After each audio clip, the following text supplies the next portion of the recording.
today. Since I have a tendency to roam, I decided to bring some materials related to former President Donald Trump and some things that I put in writing, and newspaper accounts touched on these things to show that without having studied him a great deal, just listening to him, watching the way he conducted himself while he was trying to get the nomination, I drew certain conclusions about him and the kind of person he is. I don't want to get too far off on the subject of vaccinations and Cyrus. So what I did was brought a rhyme that I wrote called Ode to COVID-19. And this will be all I will have to say about the pandemic. Cyrus the virus, extremely desirous of raging like uncontrolled fire. Cyrus the virus did pen on papyrus, would that all humans expire. Cyrus the virus does not admire us. If it could have its own way, it would inspire us, then would require us by recklessness ourselves to slay. O Cyrus the virus, forget not King Pyrrhus, who dealt the Romans what for? A victory he won, but when all was done, King Pyrrhus lost the war. Cyrus the virus, the fate of King Pyrrhus awaits you if man but relents. Your days are numbered when minds unencumbered embrace medical science and sense. What I'm going to start with today is an invitation that I received from Donald Trump's operation in March of 2007, a few years ago. And it was addressed in cursive on the envelope, Ernest W. Chambers, 3116 North 24th Street. In those days, I used the barbershop as the mailing address, Omaha, Nebraska, 68110-1915. And then on the envelope, in a box, special invitation, which was very fancily printed. It was called Creating Wealth the Trump Way. I shall now read what was sent to me those long years ago. Dear Mr. Chambers, please be my personal guest to hear my real story on Trump wealth creation from my son, Donald Trump Jr., and also be trained by 4 self-made multimillionaire experts. Donald Trump Jr. will share with you our family's most successful wealth-creating secrets and strategies. As my special VIP guest, I have enclosed 2 VIP personal guest tickets, and you will receive a special gift, a complimentary edition of, this is the name of the book, Trump, in all capital letters, Think Like a Millionaire. At the conference, you will receive this free gift. The suggested tuition fee of $149 is waived for you. At this once-in-a-lifetime financial conference, you will learn how to, number 1, find income-producing properties the Trump way. 2, slash capital gains tax to 0 when you sell real estate, stocks, or your business. 3, lower your current tax bill up to 31%. 4, negotiate the Trump way. 5, protect 100% of your personal assets from all lawsuits, liens, levies, bankruptcy, or even a divorce. 6, get government-approved investments guaranteeing 9.6% to 32% return. 7, learn the Trump way to cash in on the new $1 trillion booming foreclosure opportunity in 2007. Creating Wealth the Trump Way. Turn this special invitation over to see the location, date, and time of the event. Call now to accept this invitation at 748-5254. Seating is limited. Be there. Just one new idea can make you rich. Then there's a picture of Donald Trump with a book beside it. And the item that I was to look at tells me where the location, date, and time would be observed. Omaha, Nebraska, Doubletree Hotel and Executive Meeting Center, Omaha downtown, 1616 Dodge Street, Omaha, Nebraska, 68102. Thursday, April 5th, 2007, 8 a.m. to 5:30 p.m. Then the tickets were enclosed. Naturally, I wasn't going to pay $149 to go listen to Donald Trump's son talk. But nevertheless, I decided to keep this material as a souvenir. That was in 2007. Trump announced in 2016, I believe, may have been 2015, but that he was going to run for the presidency, and it was laughed at by everybody. The Lincoln Journal-Star had a column about the legislature. It was called Capitol Days. And this is what was written on February 18th, 2016. Donald Trump is an undercover Democrat, Omaha Senator Ernie Chambers said during Wednesday debate.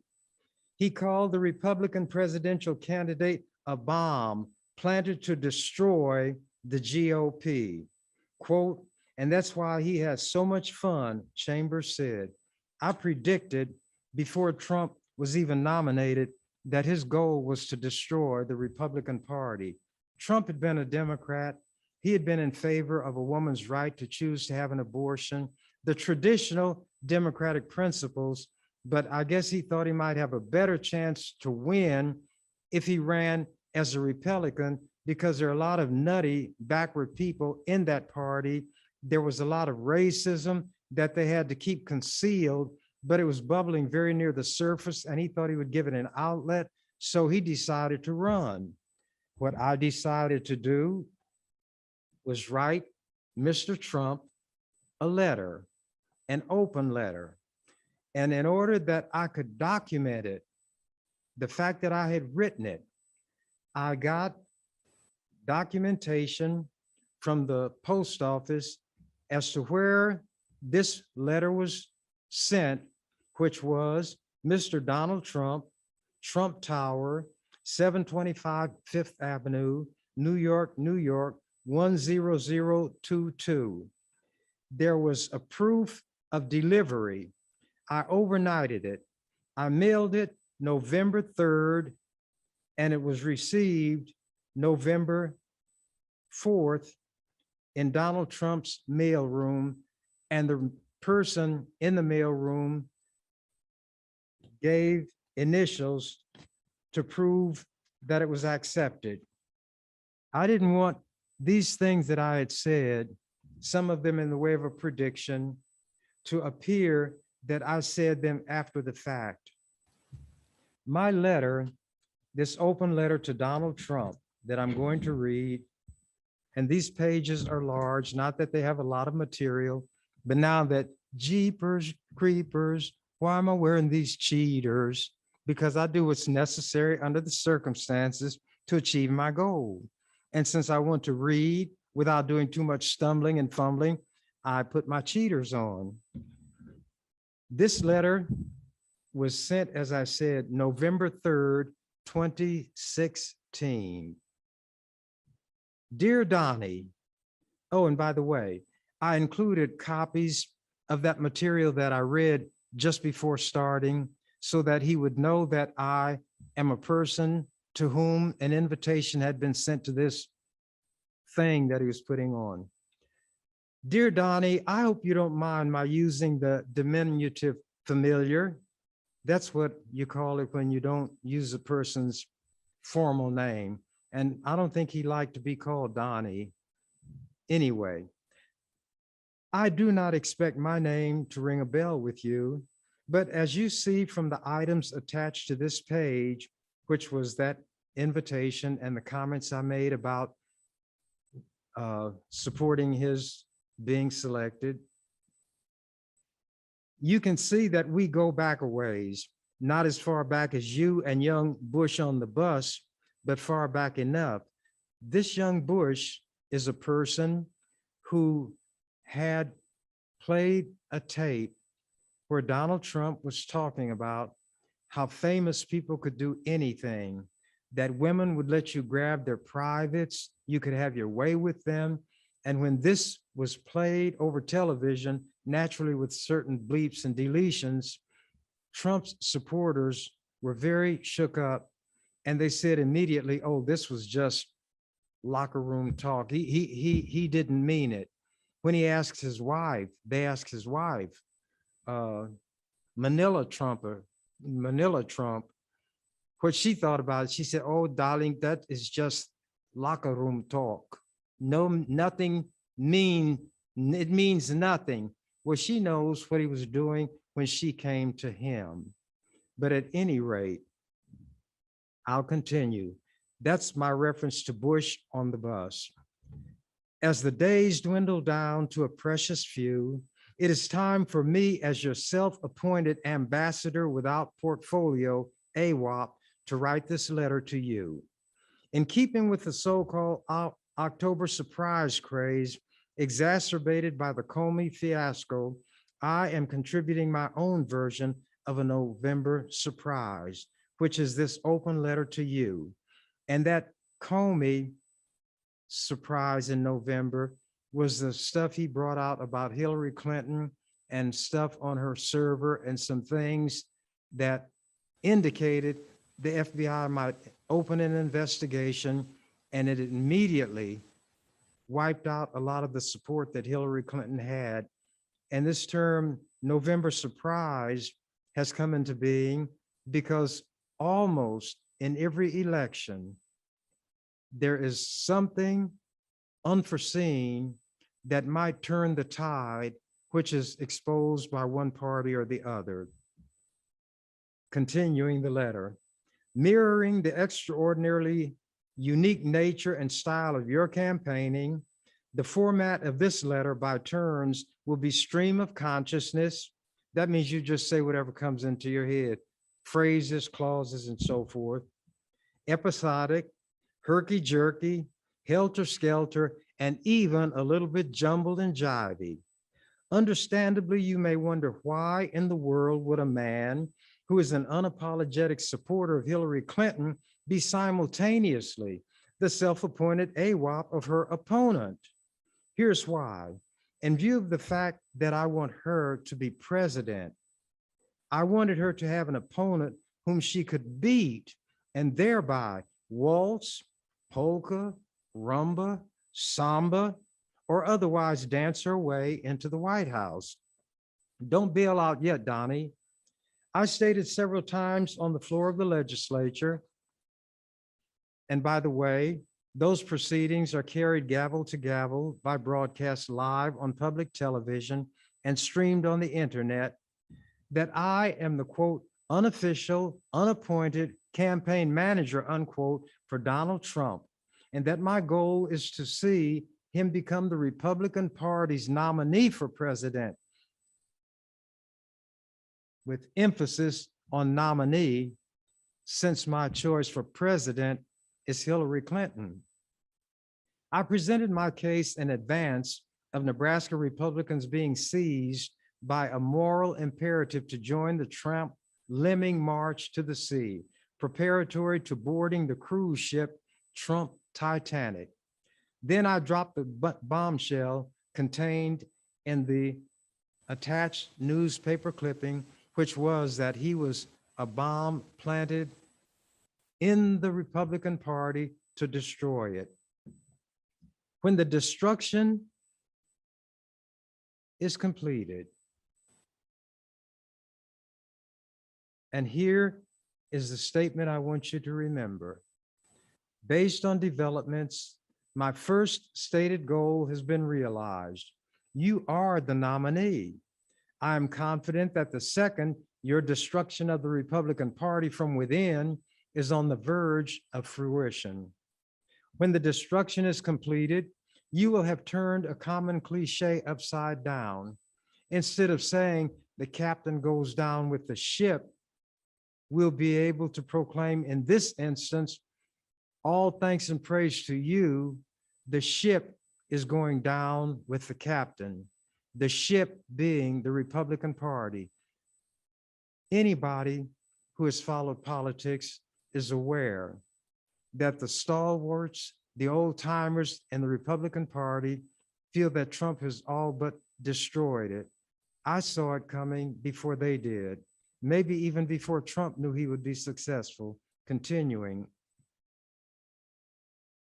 Once again, the man who put the I in egoist will have confirmed his paramountcy and demonstrated the uncanny ability to eclipse whatever is going on around him. Not too shabby a consolation prize. The purpose of this correspondence is to encourage you to stay the course. When the going gets tough, the tough get going. That is susceptible of two interpretations. It could mean that the tough will double down, as you are inclined to do, and redouble their efforts, even if it serves only to make matters worse. On the other hand, the tough can get going in the sense of scrambling to their feet and running away, which you are not inclined to do. Lest you misunderstand based on what I've written, my intent, let me make it clear by borrowing a famous passage from Shakespeare's Julius Caesar. Lest you misperceive my intent. Friends, Romans, countrymen, lend me your ears.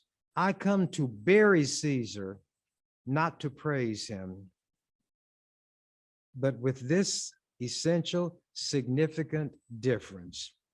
I come not to bury Donald Trump, but to praise him. Yes, to praise him.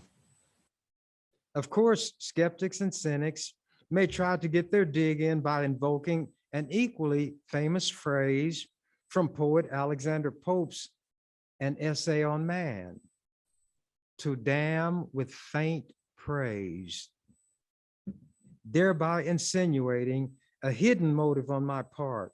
I assure you that my words are as sincere and trustworthy as those you have been uttering throughout your historic political sojourn.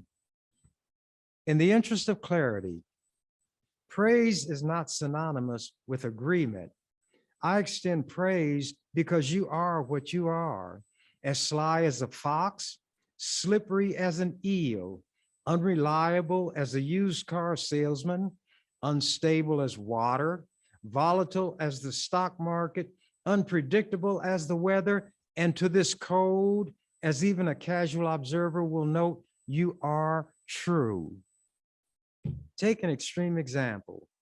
People say of Judas Iscariot, quote, although he betrayed Jesus, he can be given credit or praise for having hanged himself in remorse. But since I like to put the cork in the bottle, use your situation as an example. GOP distant as Trump praises Putin. Are we in sync? Here's a headline, a caption, Trump's 3 theorems or theories of political expediency. People have heard of Einstein's theory of relativity, Newton's laws, gravity and motion, Occam's razor, which deals with when you're talking, take the shortest path with the fewest detours to get to the point you're trying to make, and Machiavelli's The Prince. But this is the first time Trump's theorems will have seen the light of day. I doubt that you yourself have formulated them in the manner that follows. I am going to have to digress. When people started making fun of Trump because he couldn't spell words, when he attacked the Ricketts family, which I'll get to, he misspelled Ricketts and those kind of things, he made the remark about himself, I am a stable genius. And even then, let's analyze that. What is a stable? A place where various animals stay. What do animals do in the stable? They mess it up. So a stable genius is one who knows how to go into the stable and clean up the mess the animals leave to such an extent you can't even tell it was there. So without realizing that he was telling a deeper truth, he told the truth on himself, referring to himself as a stable genius.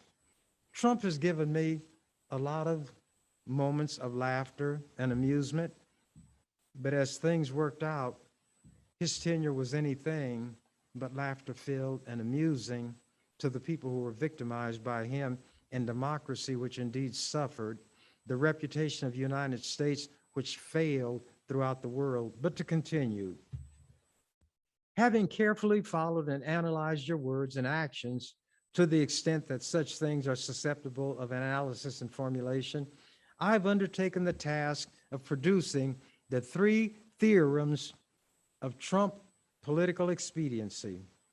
I don't know whether you arrived at these, quote, truths or theorems through study and conscious thought, or if they just, quote, came to you, unquote, unbidden like photosynthesis, or in the way that water flows downhill and seeks its level. In a nutshell, here's the essence of each. The first theorem, fool all.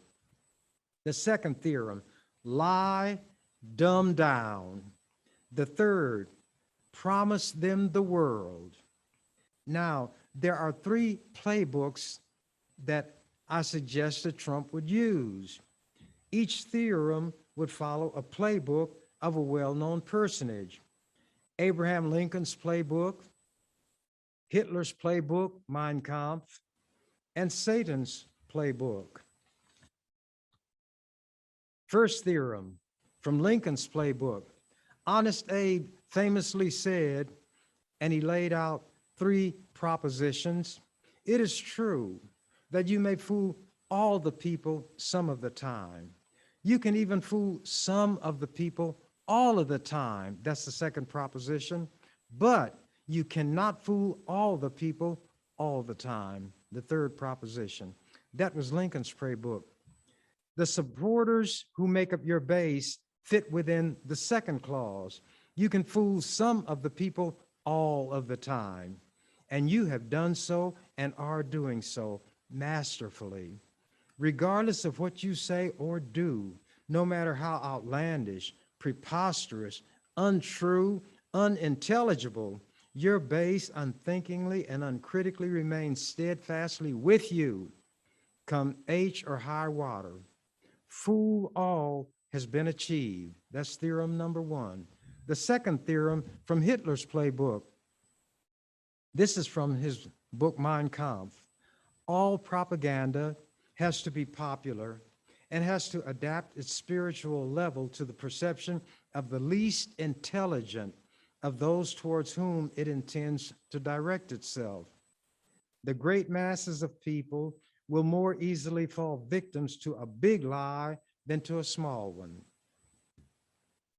In summary, tell big lies and appeal to the least intelligent. You once declared that you, quote, love uneducated people, unquote. Did you by chance have your second theorem in mind? As king of hyperbole and superlative, you have regularly unleashed some whoppers, which your base thrives on like a hungry lion devouring red meat. A sub-theorem might be, if you're going to strike out, do so swinging for the fences rather than trying to bunt. So you lay out some whoppers. That propaganda that Hitler talked about. For the record, this is not to assert that you are a Nazi or that your ideology is Nazism, although some have made such an allegation. My point is merely to show the similarity between your approach and Hitler's is inescapable. Examples showing how dumb you feel these people are. Promise everything to everybody at a cost to nobody. 2, the U.S. can sustain itself as a self-contained economic island on this planet. 3, reopen obsolete Rust Belt manufactories to produce goods for sale only on the U.S. market and give millions of good high-wage jobs to everybody who wants one, and there's no reason to raise the minimum wage, which is too high anyway. 4, never detail how anything is to be accomplished. It simply will be, period. 5, don't mention Congress because you'll do all these fantastical things yourself. That's what Trump feeds his base. Theme song of the second theorem. You know, there has to be a playlist. Here's his theme song. I fling untruths into the air. They fall to earth, I know not where. And furthermore, I do not care. All in war and politics is fair. And finally, in the fairy tale, Rumpelstiltskin was a deformed dwarf who could spin straw into gold. Using that example, you could be dubbed Trumpelstiltskin due to your ability to spin a glaring untruth into an authoritative sounding assertion of incontrovertible fact, which your base will swallow. Lying and dumbing down have been achieved by you by way of your second theorem, again, in masterful manner with your base. Third theorem, Satan's handbook. Now, I shouldn't demean the devil in this fashion, but he can take it. And that theorem is promise them the world. In chapter 5 of Matthew are 3 verses, 8, 9, and 10 are their numbers. Again, the devil taketh him up into an exceeding high mountain and showeth him all the kingdoms of the world and the glory of them, and saith unto him, all these things will I give thee if thou wilt fall down and worship me. Then saith Jesus unto him, get thee hence, Satan, for it is written, thou shalt worship the Lord thy God, and only him shalt thou serve. The byline could be, fall down and worship me, for that is what happened here when you look at this headline. Trump thrills Christian audience with promise. And this is part of an article from the Washington Post. The audience included leaders and founders of many segments of the Christian right, the evangelical movement that began in the 1970s under people including the late Jerry Falwell.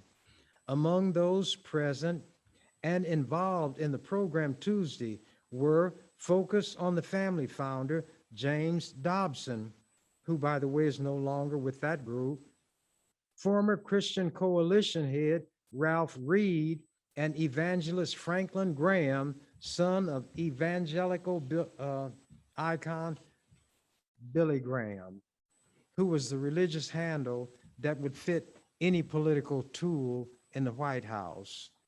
He would say what any president wanted him to say by way of praise. And when I was a kid and believed as a child, thought as a child, understood as a child, behaved as a child, I listened to Billy Graham on the radio on Sunday, and he would always say at the end, this is Billy Graham, Minneapolis, Minnesota, and may the Lord bless you real good. But as Paul wrote, as he continued what I just quoted, when I became a man, I put away childish things. And now going back to what I'm telling Trump in this letter, again, you handle these holy people, so-called, like a maestro. You know they by and large are actors. They forgot that your entertainment activities equip you to spot frauds a mile away, and such they are, and you know it. Check this out. Despite the fact that your conduct, open and notorious, has been everything but the conduct of a good man, you mocked the disabled, you have used profanity in public, you've incited and condoned violence at your rallies, you've boasted and jested about sexual assault and being allowed to grab women in their crotches. You've insulted, denigrated, and debased women in general. You've encouraged religious bigotry against Muslims. You've insulted, stereotyped, and disparaged Mexicans as rapists, criminals, and murderers. Yet, because you made promises to those religious hypocrites and showed them all the kingdoms of the world as part of the package, they in effect fell down and worshiped you. And a lot of them, the so-called Christian conservatives, continue to worship that devil to this day. Becoming willfully blind, here's what those Christians had to do in order to go along with your program and gain your support. He walks like a duck, he quacks like a duck, he looks like a duck, therefore he is a chicken. To top it all off, they ignored Jesus's caution. In Mark chapter 10, the 25th verse, it is easier for a camel to go through the eye of a needle than for a rich man to enter into the kingdom of God. Yet they're in league with him, these Christians. You are the master manipulator. You could teach Satan himself a thing or two. Is it become increasingly evident why I throw praise your way? Donald Trump as Teflon political. Donnie, I deal in analogies. You are the political equivalent of the late mafia kingpin John J. Gotti, with whom you share a middle initial. He came to be known as the Teflon Don because nothing stuck in terms of charges for various and sundry criminal activities ranging from murder, kidnapping, and bribery. A natty dresser enamored of sartorial elegance, in other words, he liked to dress to the nines, he was dubbed the Dapper Don.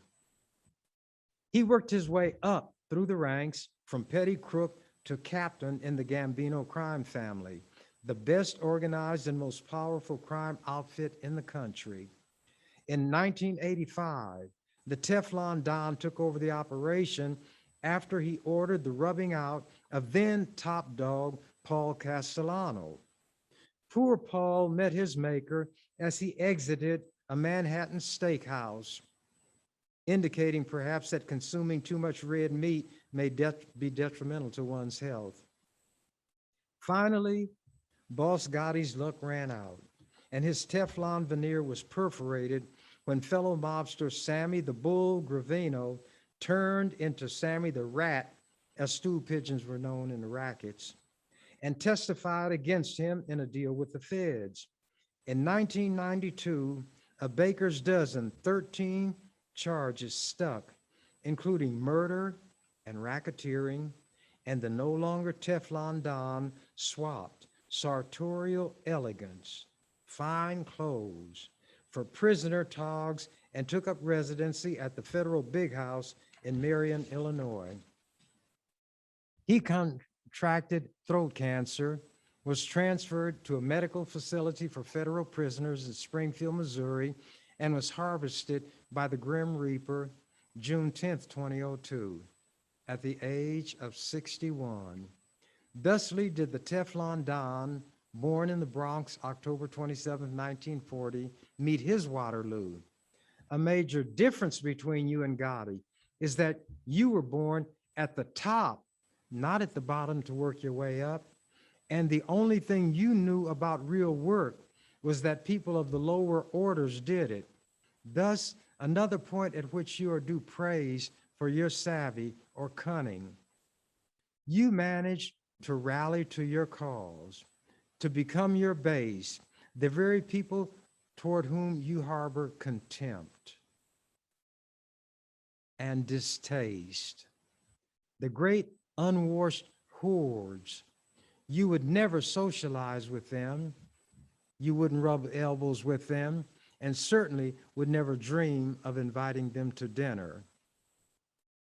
The point where you and the Teflon Don meet is that in the same way that criminal charges did not stick to him, political opposition, criticism, condemnation, etc., have not stuck to you, no matter the quarter from which they emanated. On the other hand, You are unable to stake claim to sartorial elegance due to your ill-fitting big suits, so Dapper Don you are not. In fact, you could be dubbed Trumpelstiltskin, but 1 out of 2 ain't bad, right? Whereas some people dream the impossible dream, you revel in and thrive on the unstickable political negatives that would demolish any other politician. You are more Teflon than was Gotti and a more accomplished escape artist than Harry Houdini. Here are just a few of the headlines.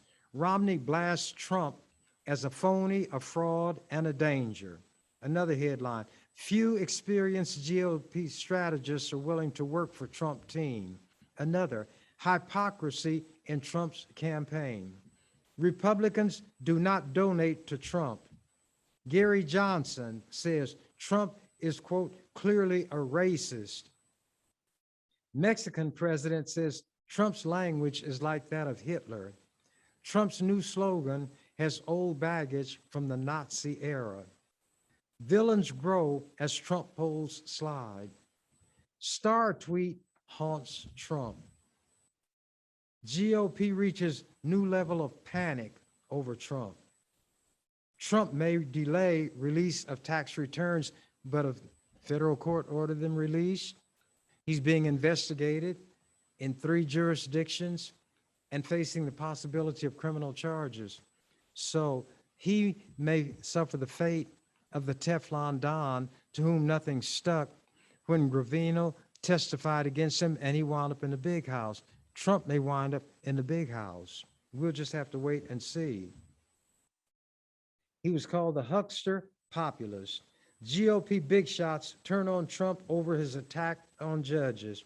Trump used charity money to buy sports memorabilia for himself. Now we get to something that comes right down to Nebraska. Let me touch on something that is very much worthy of note. The story can be told mostly by way of newspaper articles. The first article is dated February 22nd, 2016. Trump says Ricketts family is, quote, against me. Donald Trump took aim at the Ricketts family Monday after it was disclosed that Marlene Ricketts, the wife of Joe Ricketts, was behind an anti-Trump super PAC that pummeled Trump via direct mail pieces in Iowa, New Hampshire, and South Carolina. Trump issued a veiled threat against the family on his famous Twitter account, accusing them of, quote, secretly, unquote, spending money against his presidential bid. For the record, Ricketts's donation was publicly disclosed over the weekend by the Federal Election Commission, another lie by Trump. Trump's tweet said, I hear the Ricketts family, and he misspelled Ricketts, put 1 T instead of 2. I hear the Ricketts family, who own the Chicago Cubs, are secretly spending $signs against me. They better be careful. They have a lot to hide. I repeat, they better be careful. They have a lot to hide. Marlene Ricketts fired back through a spokesman saying, Trump was too unpredictable to be president. Then this is what Brian Baker, an advisor to the Ricketts family, said by way of a response. Marlene Ricketts shares the disappointment of many Trump supporters who believed that our leaders in Washington have failed us, and who also believe our next president must be a principled leader. In her view, Donald Trump has not been a consistent conservative and therefore would be unpredictable as our party leader, unquote. Marlene Ricketts gave $3 million to a super PAC known as Our Principles PAC. It was created in January with the help of Katie Packer, a former aide to Mitt Romney in his 2012 presidential campaign. Ricketts is married to Joe Ricketts. Marlene Ricketts is married to Joe Ricketts, the founder of TD Ameritrade, a successful online trading company. She and Joe are the parents of Pete Ricketts, the governor of Nebraska. And on old Joe, he's slick.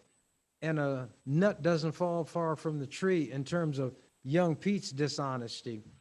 This Ricketts came before the Omaha City Council, persuaded them to give what is called TIF money, tax increment financing, which allowed him to avoid having to pay taxes, as would be the case, and will make money available to him in effect to build a new TD Ameritrade headquarters in a part of West Omaha, which is neither deteriorated or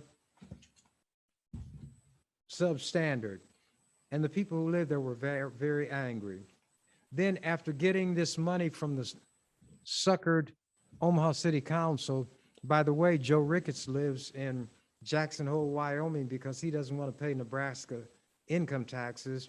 So he doesn't want to pay taxes in Nebraska, but he got several millions of dollars of tax breaks from Nebraska taxpayers. That's how dumb these white politicians, along with Ben Gray on the city council, were. And after Joe Ricketts built this TD Ameritrade headquarters, guess what he did? He sold it. He sold it. And if you watch television every morning, you'll see who bought it. And he sold it for $26 billion. Then my comments after that article. Being rich and accustomed to having their way, the Ricketts family failed to take time to find out who they were messing with. The article contains the warning you issued. It reminds me of a situation where the housekeeper of an archbishop was of the opinion that skeletons are found in every family's closet. To test her theory, she wrote with lipstick on the mirror used by the archbishop when he shaved each morning, quote, "I know your secret," unquote. Before an hour elapsed, he disappeared and was never seen or heard from again.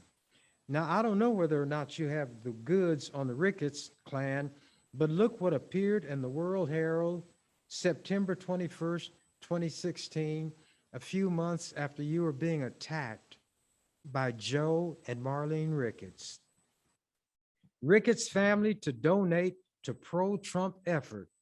You said you had something on. They had a lot to hide, didn't you? Well, here's what was in the paper. Joe Ricketts until now, quote, "Donald Trump isn't fit for the most important job in the world. If you believe America deserves better, vote against Donald Trump. Donald Trump's too reckless and dangerous to be president." And here's what he's saying now. Proud to support Trump and Pence and other Republican leaders who will push for conservative policy solutions. Then a big headline, Ricketts' money now backs Trump. Very praiseworthy. One of the baddest members of the dinosaur family was the Tyrannosaurus Rex, king of the clan, known as T-Rex. After the way you kicked the Ricketts families, pardon the expression, rump, they probably refer to you among themselves as T-Rump. Considering that you made any number of political big shots and hot shots turn around, a little ode to T-Rump, a rhyme, is in order. Ricketts's, Paul Ryan, Cruz, Rubio, Newt Gingrich, Christie, and all the rest are examples. You made them falter and brought them to heel. Then at your altar, you forced them all to kneel, and they did. Then here's a headline. Due to change, Trump made a big campaign change. And you all can't see this, but it's a picture of Trump in a pose very similar to mine. And the headline is Trump made big campaign change. So this picture of me was in the paper, and I put it next to Trump's, and under mine, the caption is, Senator Chambers makes a point during debate on the floor of the legislature in February. Chambers is seen as the master of the filibuster in the legislature. Under Trump, Republican presidential candidate Donald Trump speaks during a campaign rally in New York. So my question, did the big campaign change consist of stealing my gesture, then ending my letter to Donnie? I know you have better things to do than to read a letter about yourself. But as you lick your wounds after the election, you may find solace or comfort by comparison in reading this. Sincerely, Ernie Chambers, State Senator. And here is what Pete Ricketts wrote, or a big headline, after the Ricketts family attacked Trump, saying he was unfit. Governor Ricketts says, Trump administration, pleasure to work with. This was June 30th, 2017 in the Lincoln Journal-Star. Nebraska's Republican governor said he's had plenty of access to the nation's first-year Republican president and his cabinet. President Donald Trump has been, quote, forward-thinking, unquote, in engaging governors on policy issues, Governor Pete Ricketts told reporters Thursday. Quote, that never happened in the last administration, unquote. Trump hosted Ricketts and 3 other governors Wednesday at the White House for a roundtable discussion on energy issues. And some people say that he made bootlickers out of all of them. And when the persons who said that were asked, how dare you say they're bootlickers? He said, well, I saw the shoe polish around their mouth and on their teeth. That's what was going on. Now, I have a couple of other items. I brought a clock to keep track of the time, and I did not keep track of when I started, so I'm going to have to take my signals from those who keep better time. But there were some things that I did because I don't throw a rock and hide my hand. If I'm going to say something about somebody, I say it openly and publicly. Chambers seeks Trump's removal. This was in May of 2017. Senator offers resolution asking for Trump's swift ouster before anybody else. And this is an excerpt. State Senator Ernie Chambers of Omaha says he'll introduce a resolution seeking President Donald Trump's expulsion from office. Quote, if these people don't do something about removing him from office, then this could be, I'm not an alarmist, the beginning of the end for the United States, unquote, Chambers said Tuesday. A draft of the resolution calls on appropriate officials to invoke the 25th Amendment of the U.S. Constitution to determine whether Trump's actions and conduct make him unfit for office, in which case the vice president should serve in his place. Trump, the resolution states, has behaved, quote, in a dangerously problematic and erratic manner, such that the safety and welfare of the United States and its residents are being placed at ongoing grave risk. The resolution carries no official weight, and it is unlikely lawmakers will be forced to vote on it before this year's legislative session ends. And they did stall and not let it even come up for a hearing, and I'll touch on that. Chambers, a registered nonpartisan who once jokingly supported Trump's run for the Republican presidential nomination, has been a constant critic of the president's policies and actions in office. Chambers said his resolution was not inspired by the whirlwind of recent news surrounding Trump's controversial disclosure of classified information to Russian officials and his firing of FBI Director James Comey. Instead, Chambers said Trump's foreign policy decisions, particularly those regarding North Korea and the Middle East, have the potential to do great harm to Americans. The president has behaved like a, quote, deranged, demented, drunken idiot and underestimated Kim Jong-un, insulting the North Korean leader and stirring him to test more missiles, unquote, Chambers said. Kim Jong-un is not crazy, he is not a fool, and he is a much faster learner than Donald Trump added chambers. Now, I knew the legislature would try to get out of doing anything with that resolution. And in fact, they did not call a hearing. But the following year, I did ask that the chairman of the committee bring the resolution for a hearing. If he didn't, I would make a motion on the floor to pull it from committee, and I would thereby have the discussion publicly that he was trying to avoid. The following year, he did schedule it for a hearing over the noon hour, and such being the case, not a large number of people showed up. But I had a chance to make a point, and it was one that some people took to heart. And I'm not going to read that. I think I will just paraphrase it. I had mentioned the kind of things that Trump had done at that hearing, just so it would be a matter of record.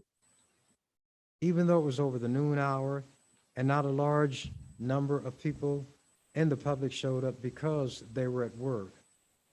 But I talked about the number of people he had hired and fired, which showed that he was not a good judge of character. Various policies he had put in place that exposed his racism, his hatred of Muslims and Black people. And then I spoke of what I call a one-act play. And I said, this is what that one act, one scene play will consist of.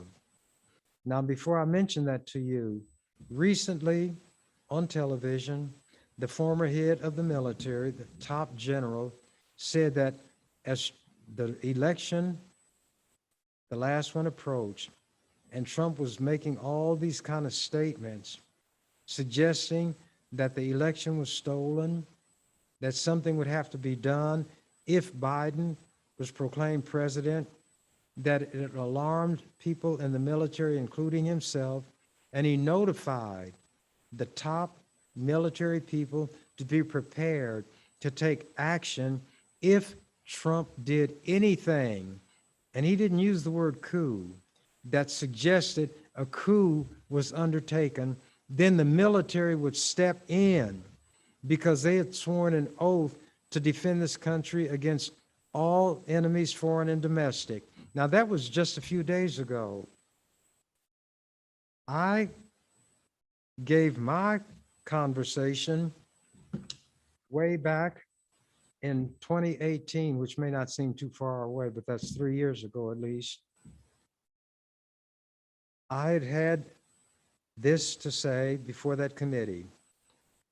There was a table behind which sat 4 generals. A person who is court-martialed is never judged by people of lower rank.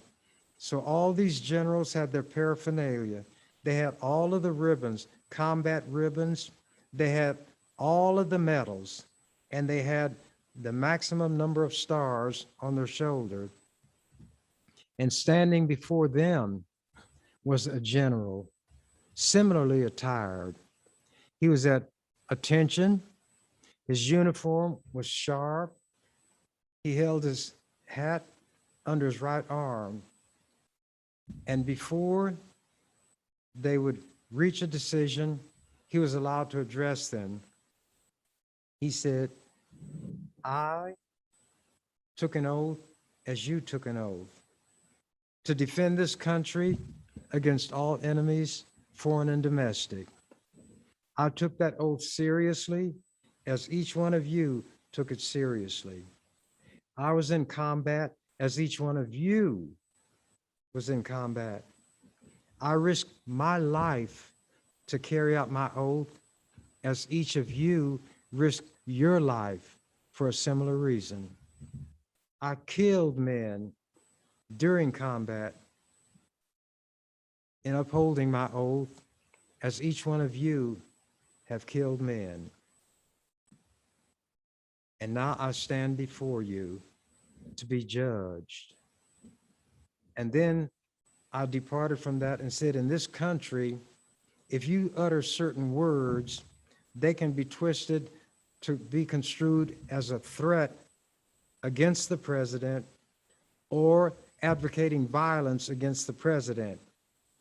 So I'm not going to say exactly what was said, but I will describe what appeared in the newspaper the next morning. The headline, General court-martialed, sentenced to be executed for assassinating the President of the United States. And that's the way I ended my presentation to that committee. I saw the danger of Trump. I even wrote an item in a letters to the editor column of the Lincoln Journal-Star in June of 2019. They headlined it, President Trump's 5 Principles. This is what I wrote. An appropriate introduction to the 5 principles exemplified to date by the erratic Trump regime is the following list of other numerical points. There are the 14 points of President Woodrow Wilson presented in his January 8th, 1918 message to the Congress. There are the 10 commandments carted down from Mount Sinai by Moses, the famed 7 wonders of the world, comprising the most remarkable structures of ancient times, and the 6-day Middle East War. The 5 principles of Trump are: the U.S. Constitution in the hands of an unprincipled political strongman with the proclivity to so employ it is the ideal instrument or pathway by which to ordain and establish a constitutional dictatorship, aided and abetted by a sycophantic Senate and a supine Supreme Court. 2, would-be dictator Trump, borrowing from Lord Thomas Babington Macaulay, arrived on the political scene, quote, ready, booted, and spurred to ride, unquote, and corralled millions of compliant Americans, quote, ready, saddled, and bridled to be ridden. 3, a mentally unstable, erratic, weak man with strong weapons is volatile, unpredictable, and dangerous in the extreme in a jumpy world on nuclear tenterhooks with an itchy finger on a hair trigger. 4, children of whatever age should never be allowed to play with matches. 5, a pyromaniac, that's an arsonist, a pyromaniac should be barred from keeping and bearing a blazing torch in a gunpowder factory. While campaigning for the presidency, Trump asserted, I love uneducated people, which is the perfect lead-in to the words of another would-be dictator. Quote, all propaganda has to be popular and has to adapt its spiritual level to the perception of the least intelligent of those towards whom it intends to direct itself. The great masses of the people will more easily fall victim of a big lie than to a small one. Adolf Hitler, Mein Kampf, which I mentioned among his theorems. Then, to my surprise, a response was written a few days later in the same letters to the editor column. Headline, Chambers gets it right on Trump. In reference to Senator Ernie Chambers' letter to the editor, President Trump's 5 principles, June 23rd, he sure nailed it. Maybe it should be printed again. People should also heed the philosopher George Santayana's warning, quote, those who cannot remember the past are condemned to repeat it. And he signed it. He was from a little town called Crete. Now, I do not intend to go off on another tangent, so I'm going to end this presentation. My name is Ernie Chambers, for those who may not know, and that's the traditional way to end it. And as said the canary, when the door to his cage was left open, I'm out of here. Thank you for watching The Ernie Chambers Show. If you'd like to make suggestions, email us at ewcfacts@gmail.com. That's ewcfacts@gmail.com. This has been an EWC Communication production.